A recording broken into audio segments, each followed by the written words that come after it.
Hello and welcome. इस video में हम डिस्कस करेंगे पोएम इफ का क्वेश्चन और जो कि लिखा है रडियार्ड किपलिंग ने। ये poem BA second semester ability enhancement course AEC जिसको बोलते हैं उसका फर्स्ट यूनिट का थर्ड चैप्टर है। इस वीडियो में हम डिटेल में इस क्वेश्चन को डिस्कस करेंगे। अगर कोई भी मेजर क्वेश्चन पोएम पे आए, समरी बेस पे आए, क्रिटिकल एनालिसिस के बारे में आए, थीम आए, तो आपने यही क्वेश्चन लिखना है जो कि 12 मार्क्स का आएगा एक्सटर्नल एग्जाम में। ये जो है रडियार्ड किपलिंग, ये पोएम अपने बेटे को एड्रेस करता है, उसको एडवाइस देता है।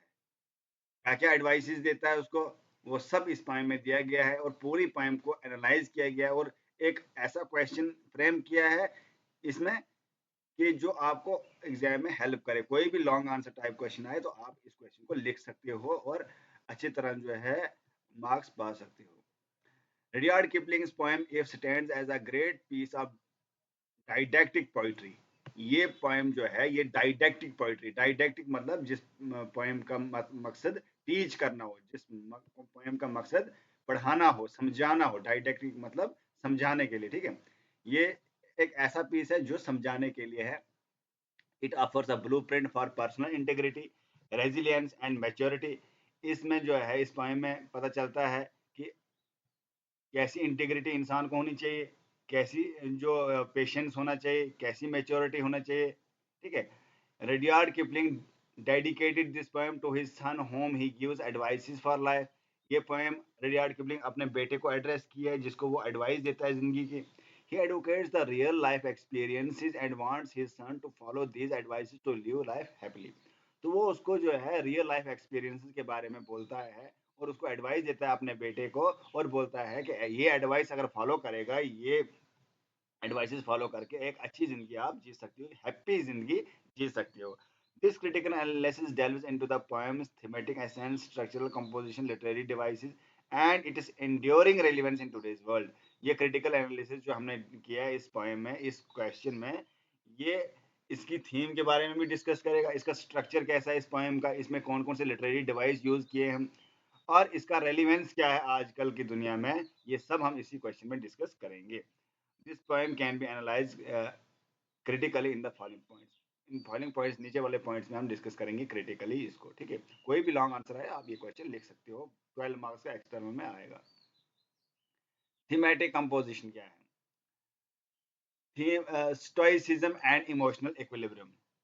इस पॉइंट को अगर डिस्कस करेंगे, at the heart of if lies the advocacy of stoicism and ability to maintain composure and amidst chaos। The opening line, if you can keep your head when all about you are losing theirs and blaming it on you, set the tone for poem's emphasis on emotional regulation। तो यहाँ पे जो है एक emotional regulation है, एक emotional जो है मेंटेन रखा है, ज़्यादा इमोशनल भी नहीं हुआ है, ज़्यादा मतलब नॉर्मल भी नहीं हुआ है। अपने बेटे को क्या कर रहा है, एक मतलब इमोशनली तरीके से जो है समझा रहा है, ठीक है। Kipling emphasizes on the importance of self-control, suggesting that true strength lies in restraint rather than reaction। तो ये बोलता है कि एक क्या होना चाहिए, अपने बेटे को क्या बोलता है, क्या समझाता है इस पोएम में, बोलता है कि आपको सेल्फ कंट्रोल होना चाहिए, आपको जो है क्या करना है, पेशेंस रखना है।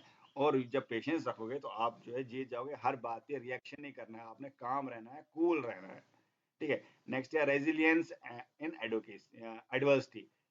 एडवर्सिटी जब होगा आपने क्या करना है, पेशेंस रखना है। कीपलिंग extols the virtue of resilience, urging the reader meet with trump and disaster and treat those who imposters just the same। तो यहाँ पे बोलता है इस पोएम में, इस लाइन के तहत जो बोलता है, ये लाइन जो है उस पोएम से ली गई है।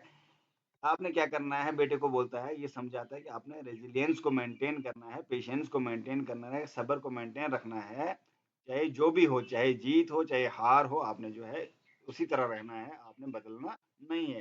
भाई personifying success and failure as impostors, the he cautions against becoming too elated by success or too despondent by failure। तो यहाँ पे अपने बेटे को ये भी समझा रहा है कि आपने क्या करना है, ज्यादा खुशी नहीं है, जब जीत जाओगे तो ज्यादा खुश नहीं होना है, जब हार जाओगे ज्यादा दुखी नहीं होना है, बैलेंस रखना है, मेंटेन रखना है balance. This balance perspective fosters a steady approach to life's inevitability ups and downs. और ये बैलेंस लाइफ जब रखोगे आप, तो आप अप्स एंड डाउन्स आएंगे जिंदगी में, आप उस अप्स एंड डाउन्स को मेंटेन कर पाओगे, उनको टैकल कर पाओगे और अच्छी जिंदगी, हैप्पी जिंदगी जी पाओगे। थोड़ा सा खुश हो जाओगे तो बहुत, थोड़ी सी सक्सेस मिलेगी, बहुत ज्यादा खुश हो जाओगे, थोड़ा सा दुख हो जाएगा, बहुत ज्यादा नाराज हो जाओगे, परेशान हो जाओगे, इससे जिंदगी नहीं चलेगी। आपने क्या करना है, एक रेजिलियंस मेंटेन करना है, एक पेशेंस मेंटेन करना है, ठीक है। नेक्स्ट आपने हेडिंग लिखनी है, the journey to maturity. The poem serves as a guide to personal development culminating in the assertion, you will be a man, my son. Here Kipling encapsulates the journey from adolescence to adulthood marked by the acquisition of virtues such as patience, honesty and perseverance.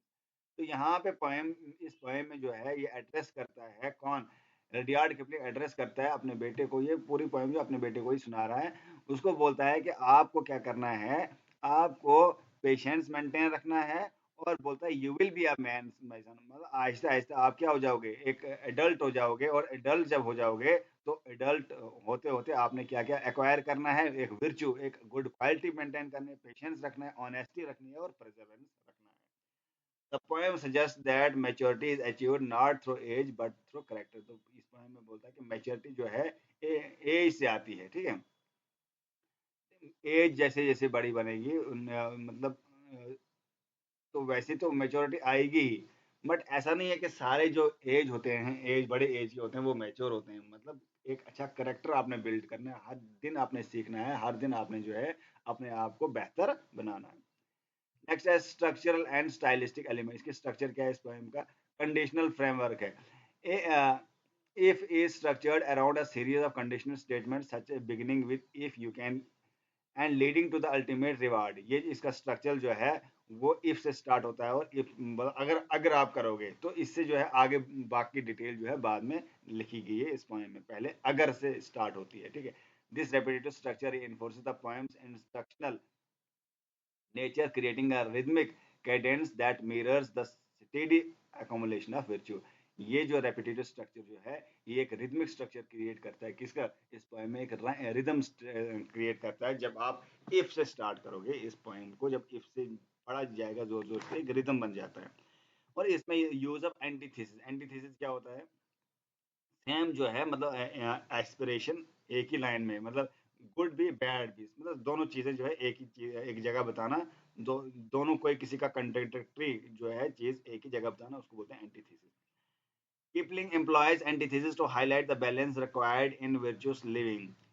Phrases like if you can dream and not make dreams your master, मतलब अगर यहाँ पे जो है दो चीजें एक ही जगह है, अगर आप सपना देख सकते हो मगर सपनों को मास्टर नहीं बनाना है, मतलब दो चीजें देखना भी है और मास्टर भी नहीं बनाना है, मतलब दो कॉन्ट्राडिक्टरी है ना, कोई किसी अपोजिट है ना स्टेटमेंट, तो इसको बोलते हैं antithesis.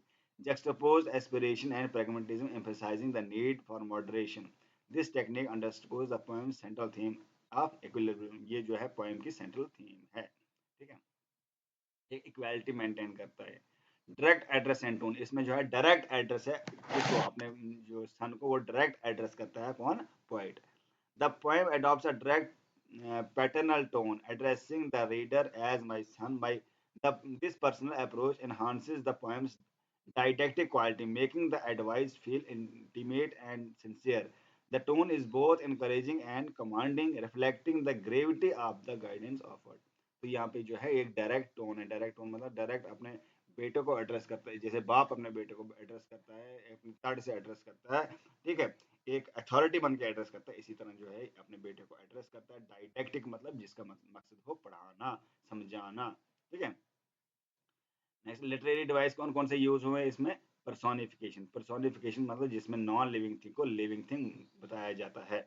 By personifying abstract like Trump and disaster, Kipling renders them more tangible and relatable। This device serves as the demystifying, demystify these experiences, presenting them as common occurrences that should not dictate one's emotional state। तो यहाँ पे जो है disaster और Trump को इस तरह बताया गया है कि ये एक मतलब सच में जीतता है इंसान, इस तरह को पर्सोनिफाई किया गया है।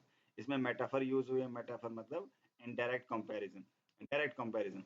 Kipling utilizes metaphorical language to convey complex ideas and sincerity। For instance, if you can fill the unforgiving minute with 60 seconds, worth of distance one uses the metaphor as a race illustrate the importance of making the most of everyone. तो इसको जो है direct नाम देता है किसको, with 60 seconds with worth of distance run, तो ये डायरेक्ट नाम देता है, तो इसको जो है मेटाफर यहाँ पे यूज हुआ है। पैरेललिज्म, यहाँ पे पैरेललिज्म क्या यूज हुआ, the poems consistent use of parallel structures enhances its rhythm and reinforces its message. This technique aids in emphasizing the, the cumulative nature of the virtues discussed, suggesting that the path to maturity involves the harmonious integration of multiple qualities. तो यहाँ पे parallel theme चल रही है। Parallel theme मतलब एक तरह का जो एड्रेस भी करता है अपने बेटे को, ठीक है, मैसेज को भी पहुंचाता है उस तक, अपने बेटे तक, अपने मैसेज पे फोकस करता है। दूसरी तरफ जो है एक विर्च्यूज को डिस्कस करता है। विर्च्यू मतलब गुड क्वालिटीज को डिस्कस करता है, क्या क्या गुड क्वालिटीज आपने फॉलो करनी है, कौन कौन से गुड क्वालिटीज, कौन कौन से इंटीग्रेशन आप में होनी चाहिए, इंटीग्रिटी होनी चाहिए आप में। कंटेम्प्रेरी रेलिवेंस क्या है इस पोएम की, contemporary relevance and critic. While if has been lauded for its timeless wisdom, it is not without critique. Some modern readers interpret the poem as promoting a stoic idea that may surpass emotional expression, potentially leading the internalized stress. इसमें जो है एक ऐसा emotional को express किया गया है कि जो मतलब बच्चे को भावुक करे, भावुक भी कर सकता है, और उसको जो है एक समझा सकता है, ठीक है, समझाने के लिए, एक मतलब उसको दिल पे पहुंचाने के लिए, उसको वो ऐसी बात बताता है जो उसको दिल तक पहुंचे और वो अच्छी तरह समझ सके। Additionally, the poem's framing of manhood has been scrutinized for its gender explicitly, promoting discussion about the universality of its advice. तो यहाँ पे जो है जेंडर के ही या शी नहीं बोला गया है, यहाँ पे डायरेक्ट एड्रेस किया गया है, कोई भी जेंडर इसको समझ सकता है, मतलब ये डायरेक्ट एड्रेस है सबको, ठीक है। तो बच्चे को तो बोलता है, मगर इसका मतलब बच्चे को नहीं बोल रहा है, यहाँ पे ये लोगों को बोल रहा है, जो रीडर्स को बोल रहा है, जो पोएम पढ़ रहा है उनको समझा रहा है पोएट, ठीक है। Nevertheless, poem's core message about resilience, integrity, and balanced living continues to resonate. Its emphasis on personal responsibility and emotional fortitude offers valuable insights applicable across various contexts, from personal development to leadership. तो यहाँ पे फिर भी ये poem जो है एक integrity की तरफ जो है रुझाव है उसका। ये बोलता है कि बैलेंस लाइफ होनी चाहिए, और ये एक रिस्पॉन्सिबिलिटी बताता है कि हर बंदे की रिस्पॉन्सिबिलिटी ये चीज़ें फॉलो करना, और इन जो भी ये चीज़ें इन पोएम में बोलता है, जो भी इस चीज़ में समझाता है अपने बेटे को, इससे एक लीडरशिप क्वालिटी जो है डेवलप होगी। कंक्लूजन में क्या लिखना है, Rudyard Kipling's Eve remains a seminal work that encapsulates the virtues essential for personal